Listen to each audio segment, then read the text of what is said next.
صباح الخير. Good morning. Buenos dias.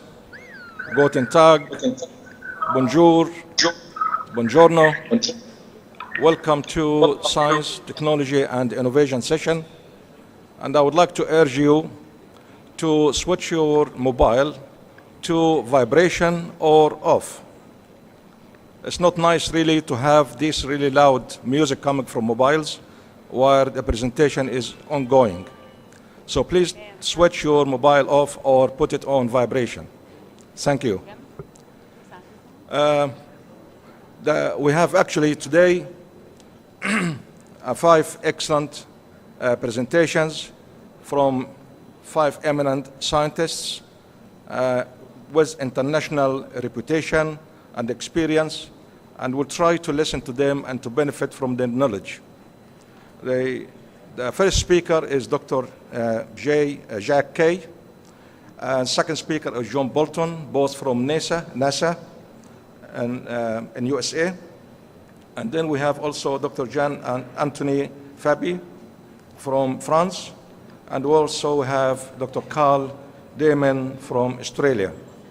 And we will have very quite exciting presentations, and we'll start in a minute. But before we start, I would like to thank our 2 young professional organizers, Gihad Hassan and Abu Bakr Taha, for really looking after that session in terms of organization and presentations and everything really related to organizing the session. Science, technology, and innovation is a very important subject, and we have to be silent to benefit. I don't really like to have side talks, and if you really would like to talk to a friend, talk to him or her after the session, but pay attention really to what's going on. With that, I would like to invite our first speaker, Dr. Jack Kaye, to present his topic. And Dr. Jack Kaye currently serves as Associate Director for Research of the Earth Science Division with NASA Science Mission Directorate. His academic training is in chemistry. He has got a PhD from California Institute of Technology. He has been a member of the Senior Executive Service since August 1999. And Dr. Kaye is responsible for the research and data analysis program for Earth System Science. Dr. Jack, you are most welcome, and thank you for talking to us through Skype. I know it's too early in the United States, and we are really appreciating the fact that you getting up early, especially for us, to enlighten us with the knowledge about NASA activities and the observations. Thank you, and you have about 15, maximum 20 minutes, please. Thank you. All right, thanks very much. I hope you can hear me. I very much appreciate the opportunity to speak with you today, and apologize that I can't be there in person. So what I was going to try to do is to talk a little bit using the vantage point of space to study the Earth as a complex and interacting system, focusing in particular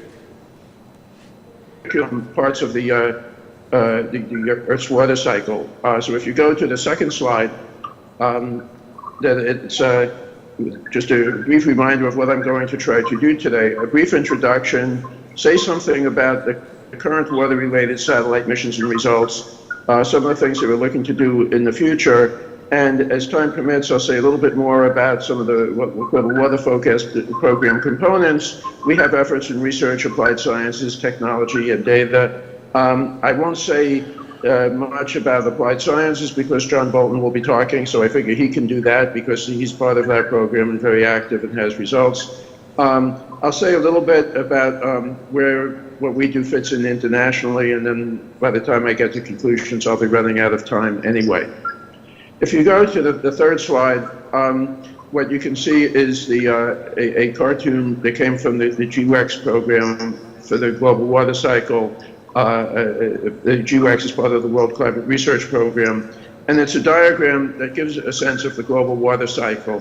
And these are the things that we all sort of know about the water cycle. Water, of course, is critically important to life on Earth. And that there's a variety of reservoirs where one finds water, and the fluxes that interconnect them and cause the water to go between the reservoirs. And some of these are biologically mediated, and it's a major reminder of why we have to look at the Earth as an integrated system. And then the next slide is a complicated one I'll come back to in a little bit, but for NASA Earth Science, we always start with the satellite missions, and this represents a mix of the missions that we have and the missions that we're working on. The bottom half is the missions that are flying, and the top half is the missions that we're working on. A couple of recent launches are sort of in the middle and have boxes, and a number of these represent international partnerships, and emphasize that these are our research satellites and don't include those of our international partners and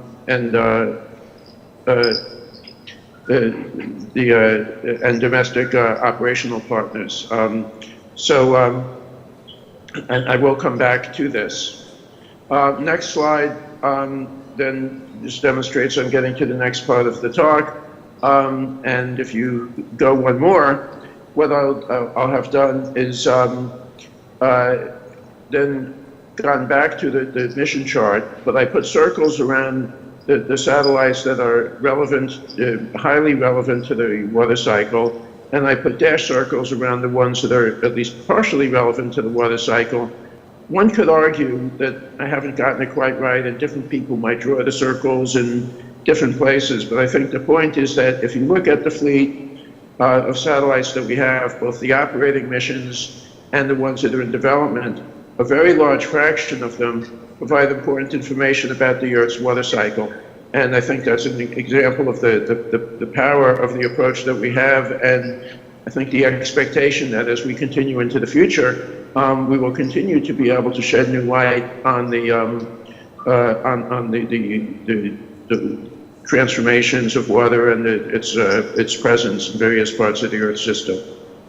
So next, then sort of converts what I did on that last slide back to the GWAX diagram of the global water cycle, where I put the names of the instruments or the missions that are providing information about that water cycle. And I think the point is that where we are now, there's very few parts of the global water cycle that are not getting some global observation from the satellite missions and their instruments that we have. And I think this is a really good example of both the nature of the time that we're in, but what happens when you can harness the powers of research and technology to address parts of the Earth system. And a little later, when John talks, he'll give you a sense how that information can get put to use through a variety of connections and partnerships.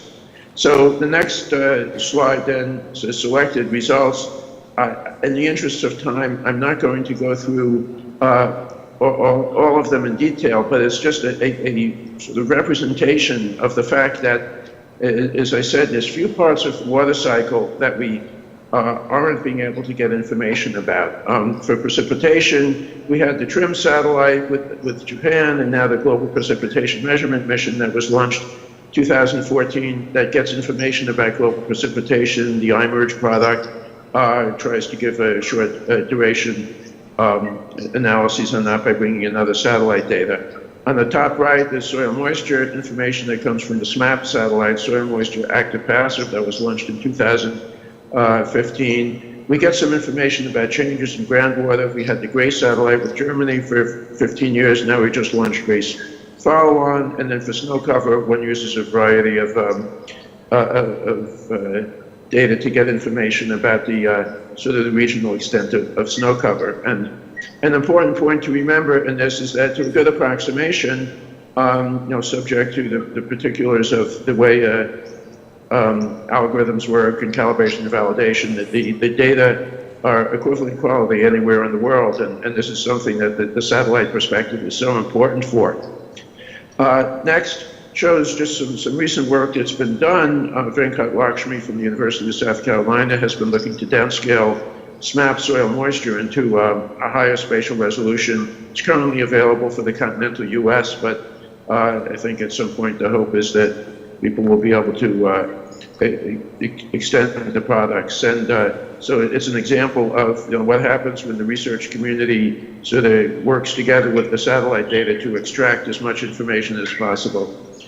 Next shows the fact that we can try to look at long-term variations, long-term at least in the context of satellite observations. And in doing that, what it typically will involve is, you don't have the luxury of pulling everything together from a single satellite, because some will last a long time. I think TRIM lasted about 17 years. You have to do it by putting together satellites from multiple instruments and multiple platforms. So we look at precipitation with TRIM and GPM. We look at snow cover with a variety of sensors. We look at groundwater change from GRACE, and the altimeters that have been used for oceanography mainly have provided information on lake height.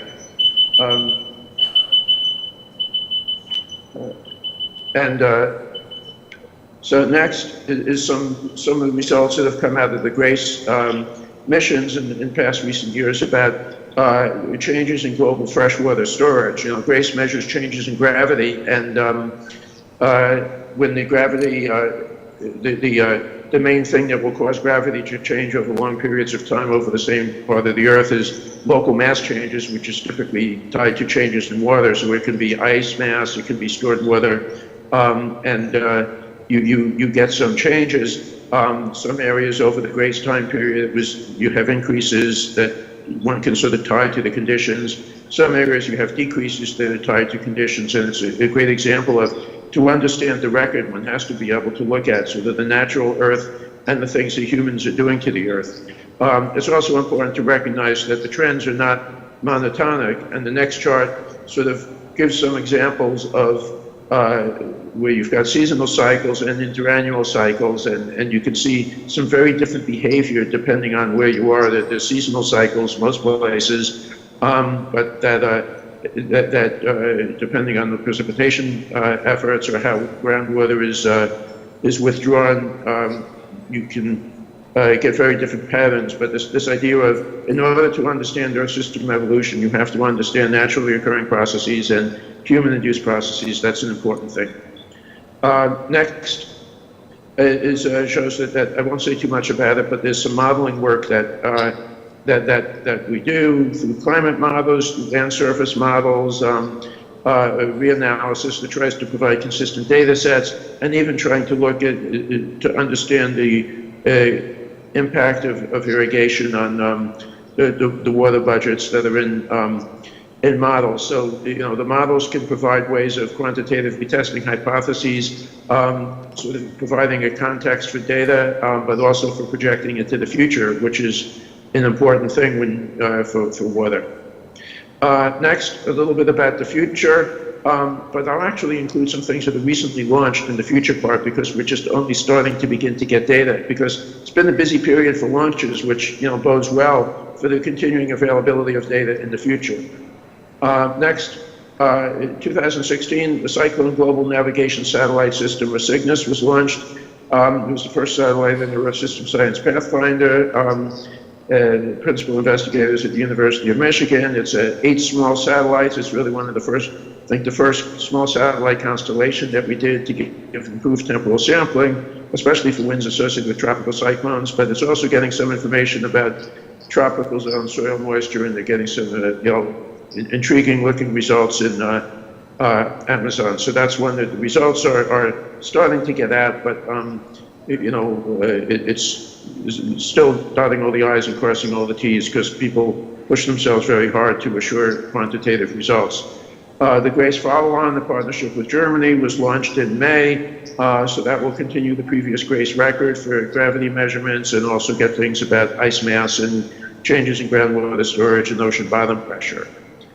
Next shows the EcoStress. It was an instrument launched to the International Space Station in June, and it's a thermal radiometer to get information about plant weather dynamics, ecosystems change with climate, and because it's in an inclined orbit, it's not getting data just twice per day. The next chart gives a sense of some of the key science questions, the science objectives, and core science hypotheses. So they talk about sort of being able to look at plant temperature and think in the media will say watching plants sweat. So to really provide some detailed information on sort of where where plants are under stress, where they may be drying even before you might realize that. And given the mid-inclination orbit, there's data for both the not the poles, but tropics and subtropics. Next is the most recent launch, ICET-2. It's a next generation ocean altimeter with 6 beams instead of the one that we had on the previous ICET. It was launched September 15th. They've turned it on, opened up the window, fired lasers, got returns.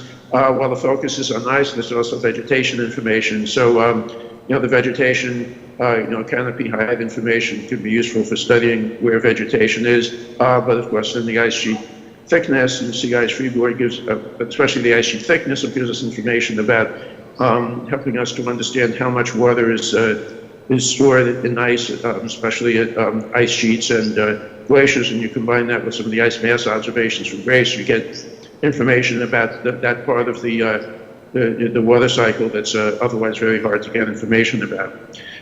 Further into the future, with sort of international partners, the surface weather ocean topography, that'll high-resolution topography, but not just for oceans, but also should be able to get information on river stage lake height and turn into weather discharge information. And tropics is a precipitation-oriented constellation of small satellites, also coming from our Earth Venture program, so that would be 6 satellites. And again, by having multiple small satellites, one can get more temporal resolution than we've historically gotten in the past. And then there's a few others that will be relevant. The NASA Israel Synthetic Aperture Radar, or NISAR, and that'll be studies for terrestrial hydrology, terrestrial ecology, biospheric science, Earth surface and interior, and PACE, which is studying high-resolution, spectral resolution ocean productivity, and so that can especially may have some usefulness in biogeochemical cycling and potentially information about water quality. So there was a decadal survey that our National Academies of Science have done, and that provides a lot of direction for the future. So that came out less than a year ago. We're getting ready working on that, but there's a variety of missions that they talked about. So one of the ones that they put in what they call an Explorer class that they said that we should at least compete, give the community the opportunity to compete for is snow depth and snow water equivalent. So there's other things that may be weather related, but that in particular is something that they've encouraged us to look at. Now, our technology program has been advancing, historically advancing science towards that. So, in terms of the water focus program components, I'm going to try to speed up and finish up. There's some airborne campaigns that we do, because airborne campaigns can provide a way of bridging the scales. And if you go to the, I'm going to skip ahead, there's a chart that says scaling strategy for field campaigns.